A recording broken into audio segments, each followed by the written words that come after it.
Welcome to Dog Cancer Answers, where we help you help your dog with cancer. Here's your host, James Jacobson. Hello, friend. Welcome to Dog Cancer Answers, and this is a special episode because it is the dog days of summer, and we are working tirelessly on our fall season. So we're going to take a little time off, just a few episodes off, and let you take a break as well. Although next week we are going to be back with a normal episode of Dog Cancer Answers. Molly, what are we going to hear next week? Next week, we're going to hear about an exciting new early cancer detection test called OncoK9. We're going to talk to the veterinarian who is in charge of it and developed it. And it's a really exciting new tool that we all have that we might want to be using in the future. That sounds cool. It's like a blood test. It's a blood test. That question we've always asked, like, why isn't there just a blood test to detect cancer? So I knew earlier. Well, this is promising. It's a liquid biopsy test. It's a simple blood draw, and it seems to be detecting many different types of cancer very early before they show symptoms. So it's very exciting. And that's on the next episode of Dog Cancer Answers. So make sure you subscribe and listen for that. What else are you guys working on for the fall season of DCA?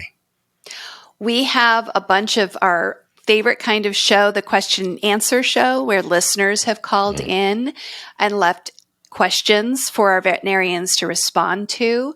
Really interesting one about a caller whose dog had a lipoma, a fatty tumor that is not malignant and typically is just left alone, but it was hiding a mast cell tumor underneath, and it was really upsetting for that caller to find out about that. Dr. Brooke Britton will be joining us to talk about how to handle things like that, along with several other caller line questions. And if you hear that and say, I have a question for Dog Cancer Answers that I'd like a veterinarian to answer, well, there's still plenty of time for you to submit your question. You can, because we constantly are taking those questions. Yeah, anytime. And you can go to our website and get all the information. And our website is very easy to remember, dogcanceranswers.com, and click on the link on, you can even call us. It's really easy to do because that's the name of the show. We answer your questions as well as show you some really new stuff that may help your dog with cancer.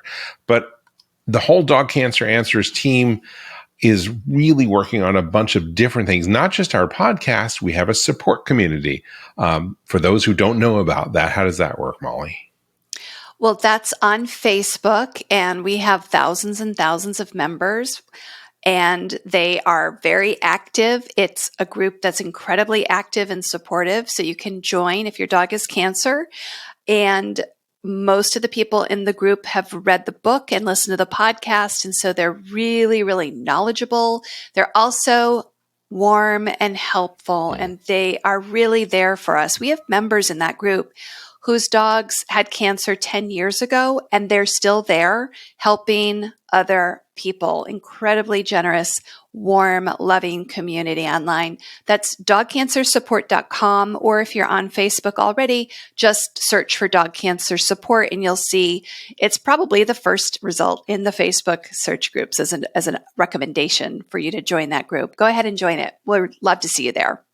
And another resource that is available to you multiple times a week is our newsletter. That's called Dog Cancer News. Molly edits that, and you can subscribe at dogcancernews.com.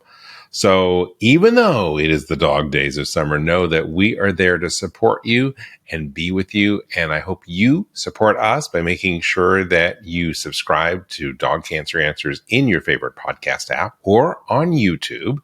And if you ever have any questions, just reach out to us and we will help. And if you have the type of question that might be applicable to a lot of dog lovers who are going through what you're going through, we will do our best to get one of our veterinary experts on the line and make an episode for a future episode of Dog Cancer Answers. Absolutely. We love those calls.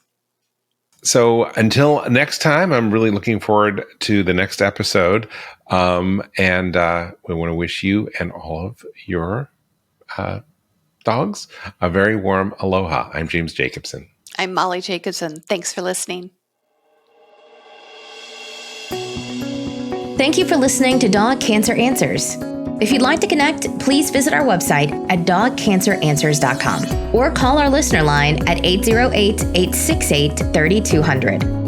And here's a friendly reminder that you probably already know. This podcast is provided for informational and educational purposes only. It's not meant to take the place of the advice you receive from your dog's veterinarian. Only veterinarians who examine your dog can give you veterinary advice or diagnose your dog's medical condition. Your reliance on the information you hear on this podcast is solely at your own risk. If your dog has a specific health problem, contact your veterinarian. Also, please keep in mind that veterinary information can change rapidly. Therefore, some information may be out of date. Dog Cancer Answers is a presentation of Maui Media in association with Dog Podcast Network.